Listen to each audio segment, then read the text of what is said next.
my goodness, so many people. Hello, everyone. Welcome. Go ahead and if your camera's on, give us a wave to let us know you can hear us.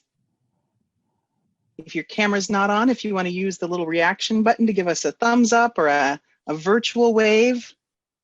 Awesome. So good to see everyone this morning. And I would like to welcome everyone to our second session of the induction conference. I am very excited to introduce to you our presenter, Dr. Laura Kassab from San Jose State University. And Laura has held many different roles in collaboration with us at the Commission on Teacher Credentialing. She has been an assessor for the CalTPA. She's also done a number of presentations for us as well as for CUE. And I think the thing that is just so exciting about Dr. Kassab's work is that she was a BITSA mentor for a number of years and has a lot of extensive experience in TK through 12 education. So she is definitely bringing that induction lens to her presentation today. We are going to be recording this session. So I just wanted to remind everyone that you will be recorded. And I am going to assist Dr. Kassab in getting information to you, but I am going to turn it over to her so that she has her full 50 minutes and can provide all of her information today. Excellent. All right, well then I'm going to go ahead and say welcome everyone. I hope you are ready to engage and get active. I have some interactive pieces today to bring to you. The first thing I'm going to, my little table that I've got my laptop on just shifted. The first thing I'm going to share with you is that we are going to be utilizing Google Slides. And so one of the first things I wanted to show you is that when you are going to use Google Slides, there are two reasons I'm doing this today.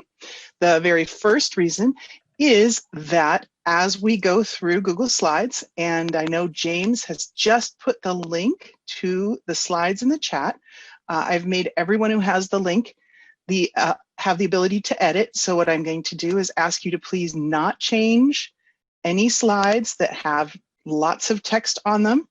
But I do want to scroll down here first and foremost. We're going to be talking about developmental appropriateness. We're going to talk about funds of knowledge, and we're going to talk about ideas around universal design. So slides 14, 15, and 16 are for you to be able to toss any ideas. I'll be pausing later, but as we go through, if you have any ideas, if anything occurs to you, you can go ahead and throw some ideas onto those slides because you will have access to editing those slides.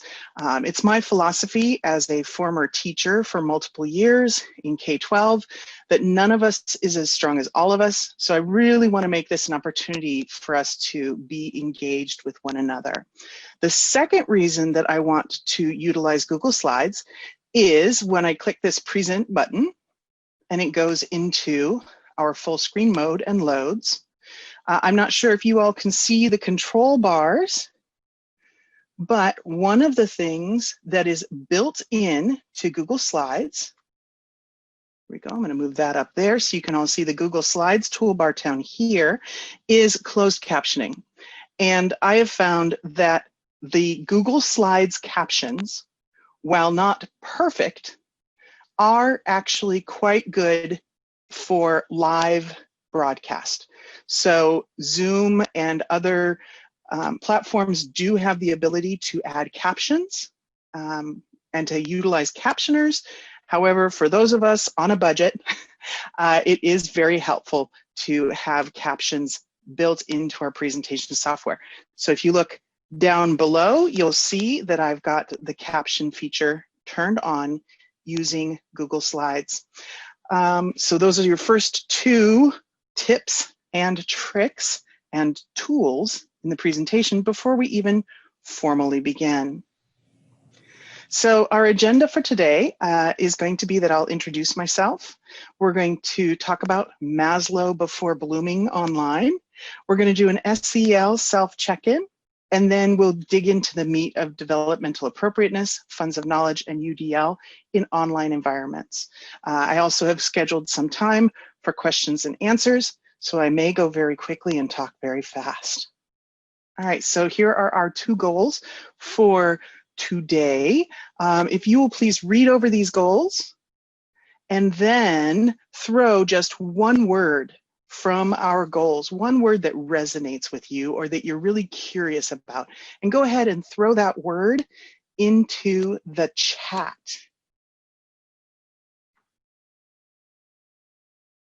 And I'm watching. There we go.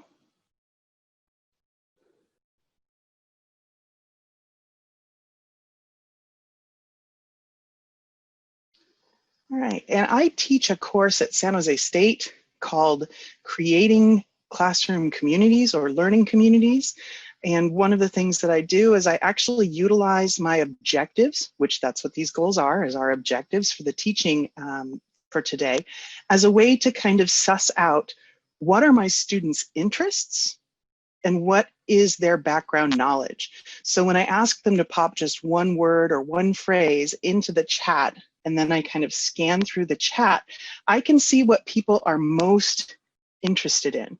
And it looks right now like culturally relevant and online are some very big words that keep coming up throughout the, as well as many of these others like culturally responsive pedagogy and SEL, emotional, are all things that come up. So this is one way that I teach through exemplifying and getting students the opportunity to get hands-on here. And then we usually will have a little quick debrief conversation where we talk about what that means. I work with brand new teachers. So what does it mean to then think like a teacher about all of these pieces of input? So thinking like a teacher, what I'm going to spend more time on, what am I going to stretch out, what am I going to compress based on what my students' interests are. Awesome. So next, a little introduction to me. I have taught high school for 13 years. I have taught in the Valley out in Tracy, California. I taught down in Southern California, in Cypress, California. And my most recent teaching was here in the Bay Area in Milpitas. Each of those was a life move. I was also the BITSA induction, not only a mentor, but also the coordinator for the Milpitas Unified School District.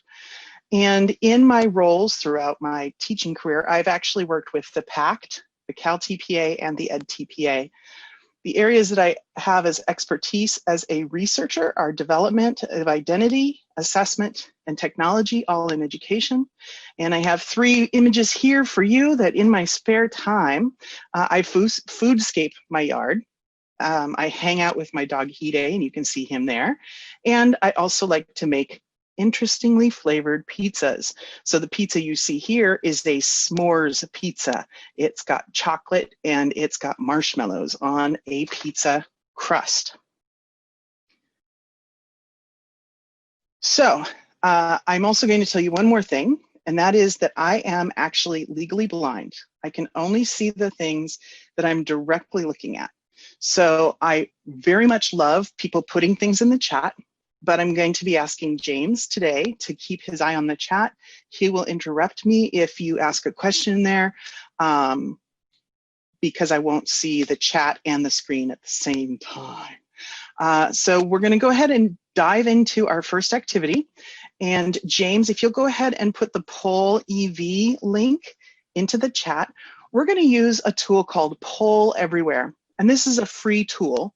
Some of you may end up getting a like, this poll is full, because the free version only takes up to 40 responses. But we're going to use this tool to make some connections with one another. We have to connect even in online environments, especially in online environments, before we dive into the academics. So we're going to use Poll Everywhere's upvote feature to respond to this question. What food should never be a pizza topping? You're going to be advising me in my creativity of pizza-ness. What is something we should never put on the top of a pizza? Ah, and we can see here we've got cabbage, sushi, and pineapple. Once you've got an answer in, it looks like people have already learned that they can upvote. So you can go in here and upvote any answer. If you also believe pineapple should never be a topping on a pizza, liver or cabbage, you can go in and upvote your answers and agreements. Okay.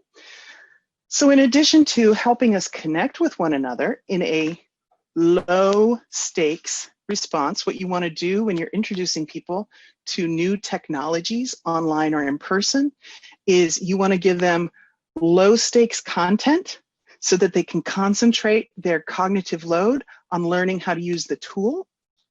Okay, we're learning a tool, we're making connections with one another, and I am getting a little insight into who you are as participants today in our training. Okay, I'm going to take a deep breath here as you're seeing the interface for Poll Everywhere. Again, this is a free polling service, and it is all anonymous. So as far as data collection, for those of us that are concerned about the security of our data, it's an anonymous tool. So hopefully they're not tracking back who does not believe pizza should have sushi on it. James, do we have any questions or comments yet? Somebody has said that the poll won't pull up when they cut and paste it into a web page. It says that it's a bad gateway.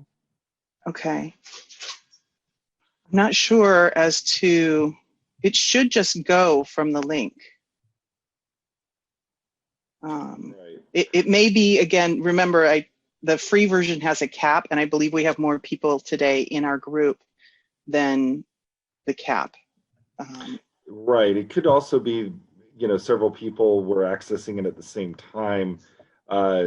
Most folks are saying that it worked for them. Okay, fabulous. All right, so every single day that I teach, you're actually experiencing kind of a mini my class. And so these connections are really important. It's not something you do in your classes online once and then never again. Every single week, I have some sort of connection activity that I do with my students because we meet weekly. When I taught high school, I would actually have very short 1 to 2 minute connection activities for my students to do every single day. Because if we really want to have a solid classroom community, we need to be able to connect with one another. So this was the first experience that you've had, that this is just like my class. So the next thing we do every single session that we meet, and again, these are things that I do with high school students, with middle school students. The students that I teach now are all teaching K through 12, and they take these strategies back to their own classrooms, and they use them in their own classrooms as well. So another thing that's really important to understand in each of these performance assessments, CalTPA and TPA, is that they all have some element of social emotional learning. They want to see candidates or credential holders utilize not just teaching the student as a mini font of information, but also helping to develop those social emotional skills. Having come out of the K-12 public school system, I was often told to leave my troubles at the door, leave my problems at the door when I was coming into a class. The problem is, if we're not focusing on social emotional learning and giving skills, we often tell them to do this, but we actually aren't giving them strategies or tools to do so. So we're going to take just 1 minute of your life, and we're going to do an SEL self check-in. So go ahead and get yourself into a comfortable position.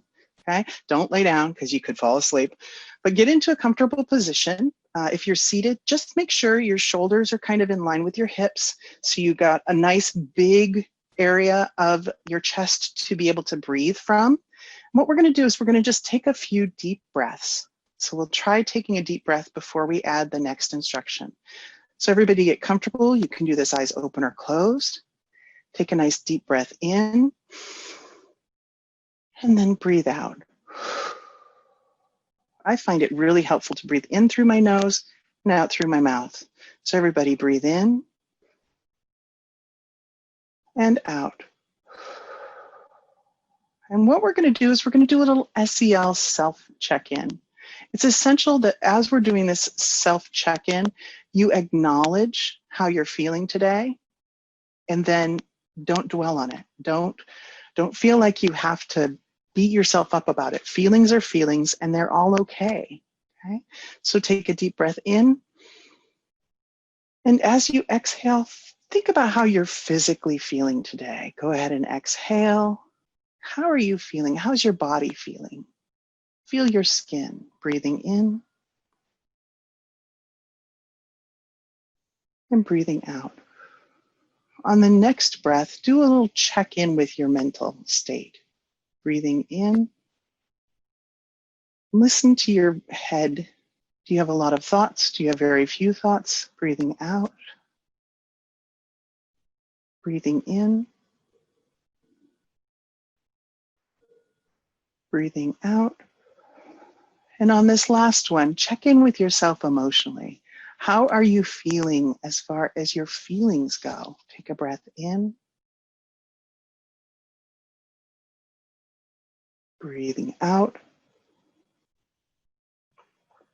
And if you had a lot of thoughts on any one of those, we're going to be silent for 30 more seconds, continuing to breathe, and just check in with yourself. Breathe in.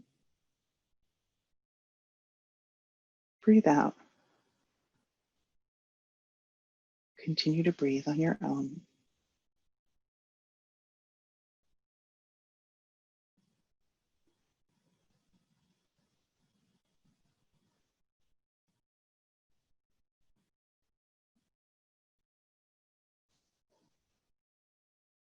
Okay, and now we're going to take a nice deep breath in. As we breathe in, we're going to breathe in like really good oxygen. And then when we exhale, we're going to just blow out anything that's keeping us from focusing. Okay, so breathe in and go ahead and blow out anything that's keeping you from focusing right now. Awesome.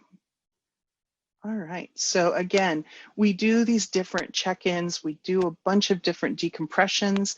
One of the things I would do with my students is then to ask, and actually I'll ask you to do it. Go ahead if you'd like to, pop into the chat. What did just taking this 2 minutes to breathe and focus on ourselves, what did that do for us as people? And if you would like to comment on what you think it might do for students, you can throw that into the chat as well. So go ahead and respond in the chat.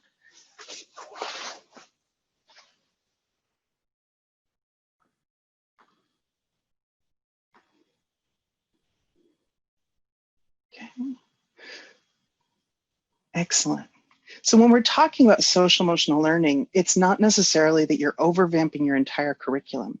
You're finding spots where you can maybe infuse social emotional learning into your curriculum, and you're finding spaces where it really helps students to focus, especially online. There's so many distractions around all of us right now that just throwing a quick 1 or 2 minute SEL check-in helps you to really focus and come back to the conversation.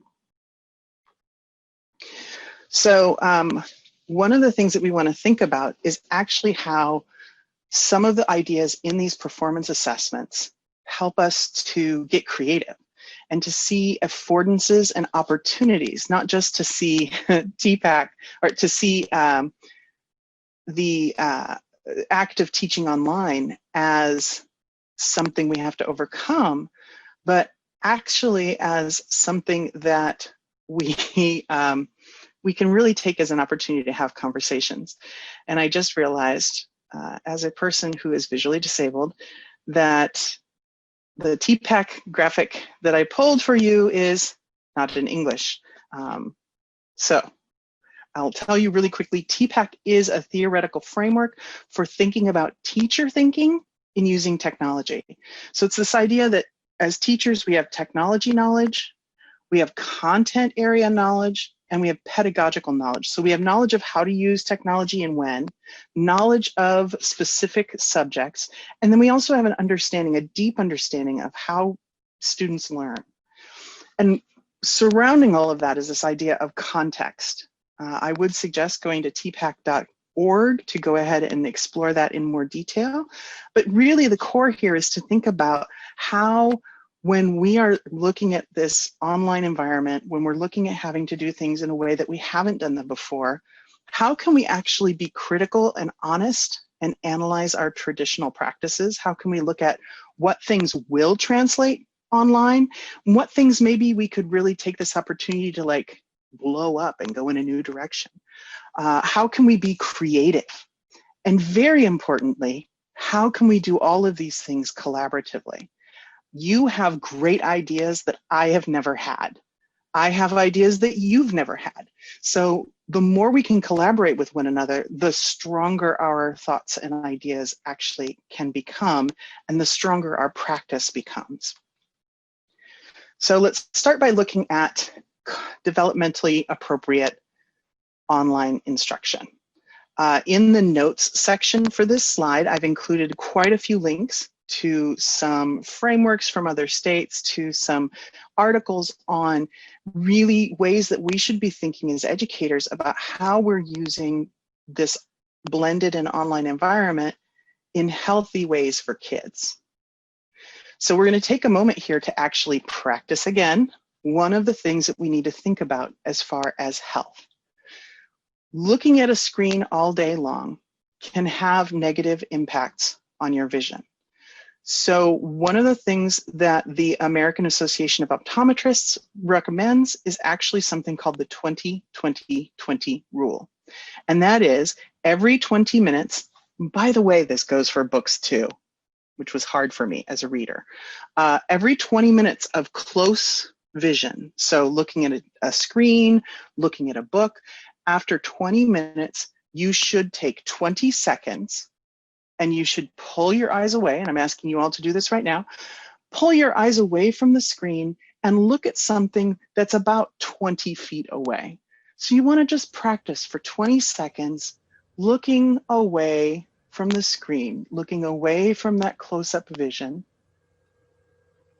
and then coming back. So helping ourselves, our teachers, and our students understand that it's actually, there's some physical implications to spending a lot of time on screen.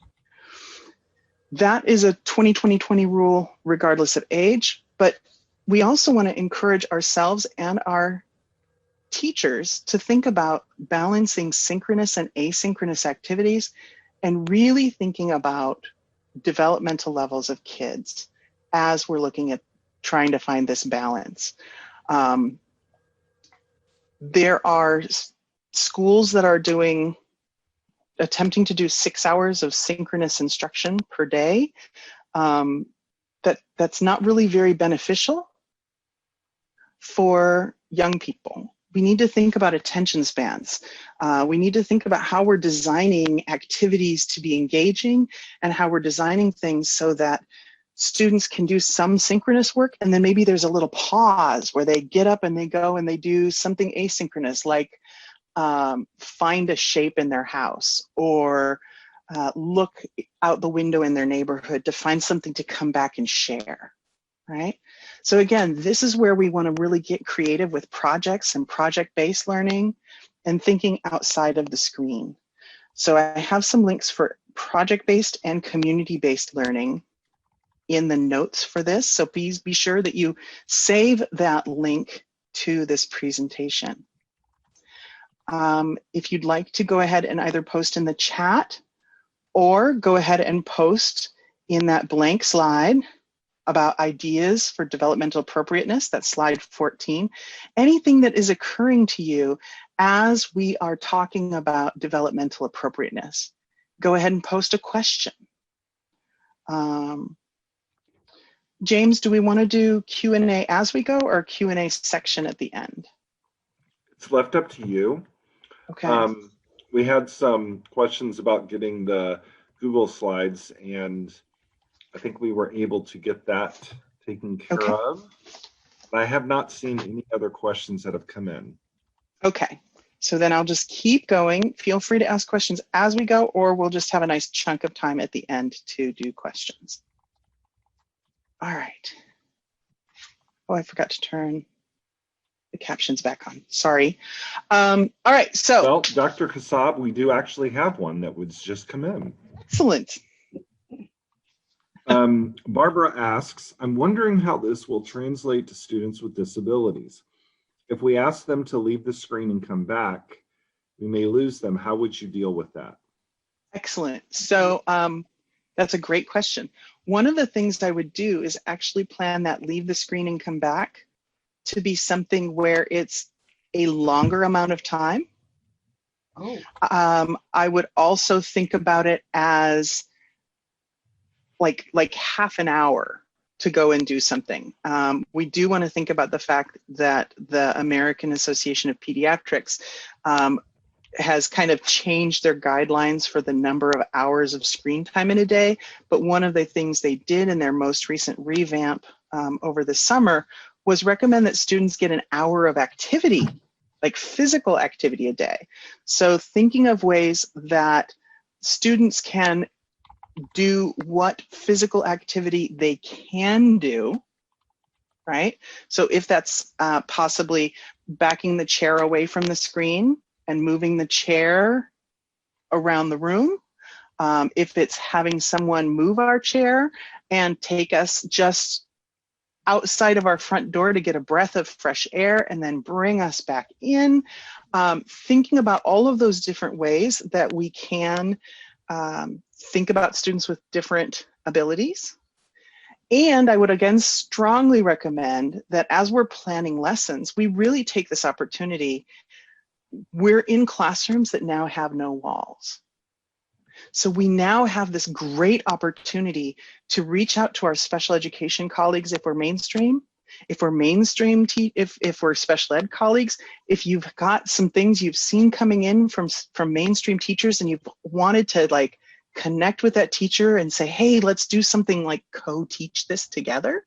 This is a great opportunity to do that. I've actually done lessons with my teacher candidates, with colleagues in Virginia and Georgia with some of their teaching candidates. We've had some really rich discussions, but this is an opportunity for us to really think like, not just outside the screen, but we can really collaborate without walls in this online environment. So that's another place where tapping your colleagues' knowledge and understanding of how to differentiate and how to make sure everything's accessible is really key. That's awesome. Thank you. My students are going to love this stuff. The candidates are going to do it. This is so, I love the idea of taking the chair out to the front and just bringing it back. Because if they have that chair, they might not get off. They got the physical thing that they're holding onto that might keep them centered and focused. Yes. That's cool. Thank you. You're welcome. And then Laura, there was another question, just to clarify, the 2020, it was, is it 20 minutes and then 20 feet? Was that? 20 minutes and then look away for at least 20 seconds. Okay. And then try to look 20 feet away. Some of us are in spaces where we don't have 20 feet of distance. So you want to just try to look at a focal point as far away as you can in the space that you're in. Great question. Thank you. Okay, so go ahead and continue, and I'll let you know if we have another question that comes forward. Awesome. All right. So funds of knowledge. I'm not sure how many of us are really familiar with the idea of funds of knowledge, but I'm going to explain it to you. And I want to explain while we're doing this, that finding out students' funds of knowledge in an online environment is really tough. As a teacher who's taught for the first semester fully online this semester, I've had challenges in getting to know my students and really figuring out what their funds of knowledge are. Mall and researchers in 1992, and there's a link in the notes to this, this article, describes funds of knowledge as the idea of this is what the students are bringing into the classroom.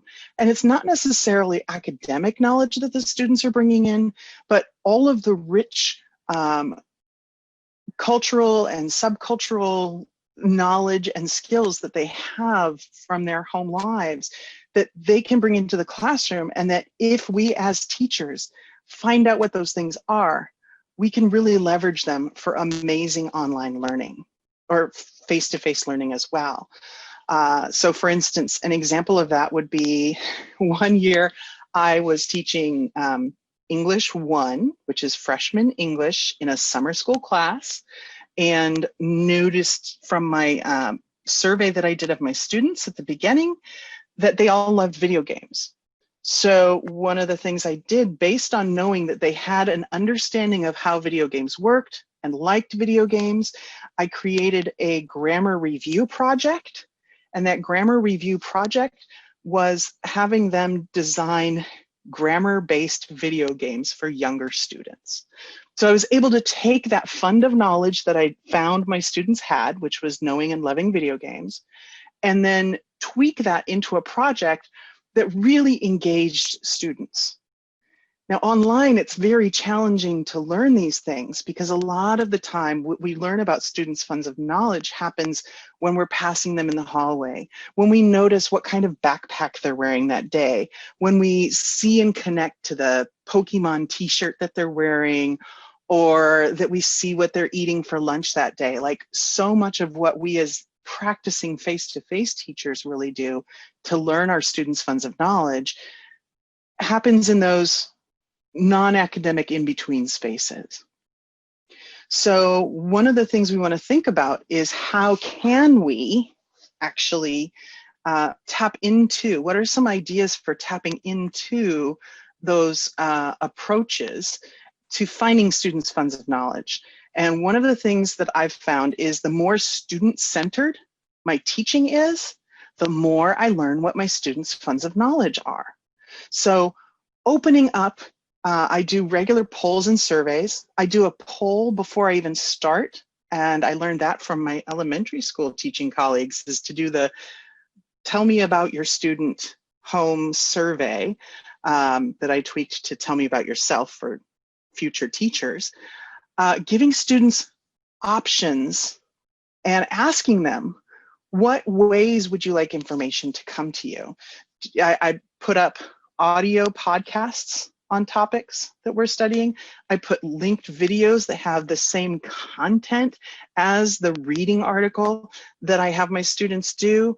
And then I also heavily use discussions. And for my students, they don't have to use all three, but I give them the choice of choosing one of the three. And then I kind of watch for patterns and trends to see who likes what formats. I read these discussions. I have conversations with students around topics. And as I'm having one-on-one conversations, or even in chat has been hugely helpful for helping me find out what my students' funds of knowledge are. Then I take those things and I can start using those things for creating projects and community-based projects, and inviting my students to give me ideas on, well, okay, everybody, here's the standard I need to cover. We all need to know how to do this thing. How many different ways can we, my students and I, come up with for how you could show me you've learned this? And how many different ways could we look at ways that you could learn this? And just kind of opening up that invitation to students really allows you spaces for them to show you and demonstrate what their funds of knowledge are that they already have. And a side note here, I've actually found myself not having to reteach something that they already knew because I opened up these questions. And so it saved us instructional time and made the lesson much more engaging for students.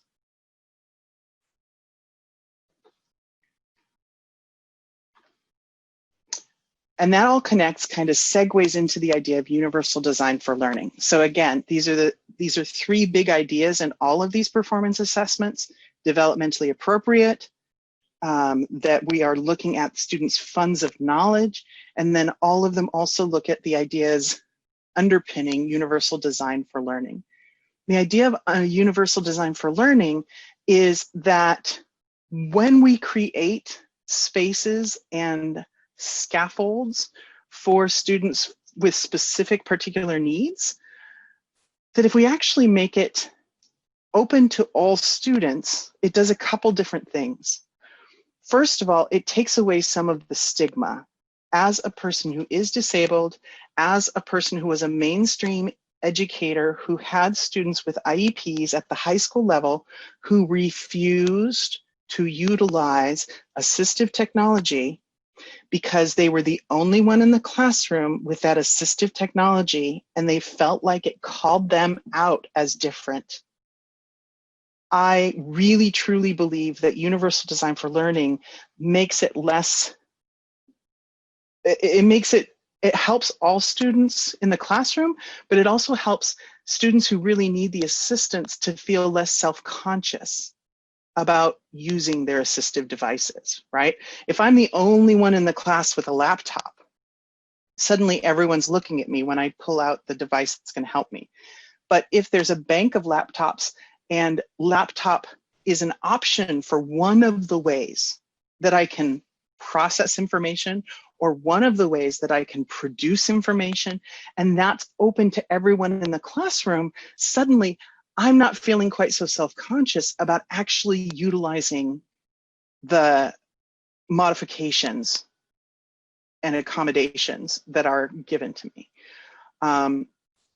Also, when we provide voice and choice for students and saying, you can look in these books, you can look on these laptops, or you can sit down with me and we can talk about, or you can watch this video to give them voice and choice in their learning, increases their buy-in and engagement. They're not doing school as a game. They're finally clicking into, oh, school's about learning, and the learning is the way I learn? How cool is that? So again, this comes back to collaboration. When we're planning lessons, we want to think about how many different ways can students take in this information? How many different ways can they produce this information? And again, that collaboration with your grade level peers, collaboration with your content level peers, collaboration with special education, just collaborating to differentiate, and suddenly it becomes less daunting to think about, oof, I've got to do 20 different leveled sheets, worksheets, right? Instead, it's, here are 3 different like degrees of worksheets. Students can choose, and I'm using worksheets even though I hate worksheets, just as an exemplar. Students get to choose which of the 3 they want to utilize, right? The one with the more scaffolds or the less. And I use a lot of video game metaphors in my teaching. So I'll often say, you know, are you going to take the level up or the boss challenge, right? If you're choosing to play a part in your projects, are you taking a part in that project that's challenging for you? So you're taking on this project, I'm going to try and beat a level boss. That's what the big hard monsters to beat in games are called. Or are you taking the, I'm going to show you what I know and I feel like doing it in a comfortable way, I'm going to just level up. Okay. So when we think about universal design for learning, when we think about all of these things, they fit together really well. And they fit together in ways that are just engaging, exciting, student-centered teaching. So I have here the 3 slides. Feel free to pop ideas in there because these are slides we all have access to. I'm going to open us up for the remaining couple of minutes here to questions. Here's my contact information and then references. So please feel free to pop some more questions in. James, if you'll facilitate that, I will stop talking. So what we can do at this time is, if you have a question, you can go ahead and put that into the chat. The other item that you can do is, if you would like to raise your hand, use the raise hand feature in the participant list. We can do it that way as well. And you would be able to raise your hand for Dr. Kassab to answer your question.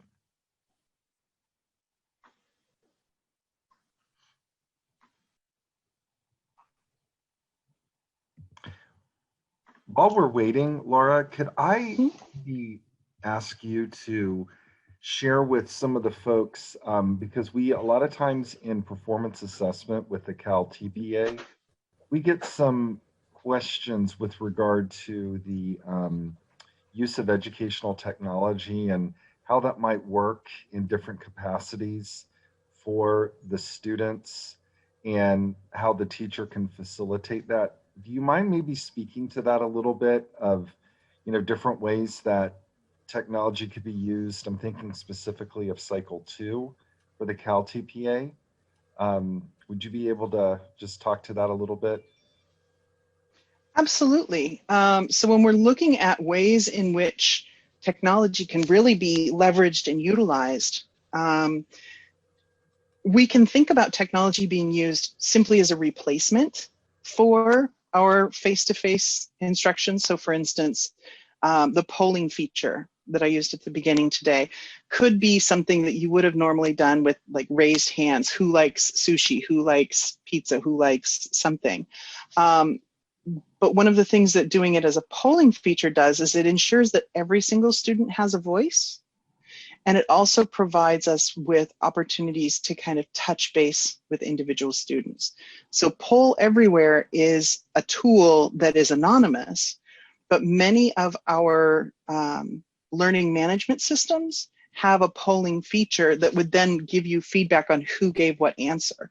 So you can think about that very next level. So instead of just replicating what I would do in the classroom, maybe I'm choosing a technology that's going to give me feedback on an individual level, so I can have some of that formative assessment for individual students. So that's kind of like the second, that's the next way up of kind of tweaking the lesson. And then as we start to delve into actually looking at, instead of lecturing about World War I, maybe what I want to do is actually have my students do a virtual trial of World War I. And so how am I taking them to places and teaching them ways to use technology to really get to critical media literacy, and then to be able to produce short videos or podcasts or reenactments. I'm hoping that makes sense. I hear someone else is unmuted, I think. It does. Another question, somebody wanted to see if we could have a link on the article that you referenced, the mall article. Yeah, the link to the mall article is actually, so if you take a look back here to, oh, did I put it here? I thought they put it in. Where did I put it? Is it under the developmental appropriateness slide? There's 3 references at the bottom. Yeah, it's under the developmental, the 2020. Okay. There they are. There they are. Yeah. Hopefully those are the, I know I put the mall one in here. If it's not showing up, then I will make sure it's in, I do have it. I will make sure it's in the links. Okay. Yeah. I like. Yeah, there are hidden Easter egg links in the slide notes. So as you're going through and holding on to this or utilizing any part of this, please make sure you take a look at those notes. And then another question came up. Curious to hear other ways teachers can manage gathering assessment data through virtual learning so that the data is accurate, other than what was shared today. And Gloria responded and provided Google Meets has incorporated the same polls concept, and you get a report with feedback. Mm-hmm. Yeah, I actually, for formative assessment, I utilize chat a lot. I utilize Google Slides. So the way that I built slides here for you to be able to put things on Google Slides. So one of the things I love to do in my regular K-12 or university classrooms is carousels and gallery walks. And what I've found is by using the shared editing feature on Google Slides, I can actually have my students go into breakout rooms and groups. They each group has a slide, And then I kind of float through each of the breakout rooms, listening and asking questions, kind of the way you would physically walk around a classroom. And as they are building that slide, I'm able to formatively sort of assess what's going on with my students. So right now you're seeing the teacher view of Google Slides, or the owner view, and I can see here who is on which slides. And as I'm teaching, as I have them go into those rooms, not only am I physically going into each of those breakout rooms, but I'm also watching the action and activity on the slides themselves. I watch what's being built. I read what's being built. So that's another really cool way to do some informal formative assessment while students are working, so you can give them that just-in-time instantaneous feedback. How do you connect that to Zoom? I don't understand. So right now we're in Zoom, Uh-huh. okay? And at the beginning of our session, and then throughout, James has been putting the link to the Google Drive, Uh-huh. to the Google I got Slides. that. Okay, so what I'm, have them go to that while they're yes, in Zoom, and then they would yes, say, you get slide 13, you get slide 14. yes. I see. So usually what I'll do then is here in these slides that I made for you, I called them ideas because it was open to everyone. But what I would put is group 1. And then the breakout room they go to is the slide that they're working on. So the Google Slides are shared with the entire class. Okay. I get Yes. it. That's Yeah. good. Yeah. And I'll go through, when I do that, I also do a whole lot with group work and with taking specific roles in the group, and having one person be the person who's recording and one person who's, you know, making sure everyone's voice is heard. So there's a lot of additional structure in there. It's almost a whole class session just on really productive group work. But it's taking those same ideas we do in the physical classroom and saying the only thing we're doing is replacing, you know, moving your tables together with going into a breakout room. Yeah, We're replacing the big piece of paper with a slide. you can see what they're doing. That's so cool. Yeah, and then once they're finished, we actually do the gallery walk, where then we have a quick conversation, and then they go back into their groups and they leave using the comment feature. They'll leave comments for each other on each other's slides. Oh, wow. Yeah.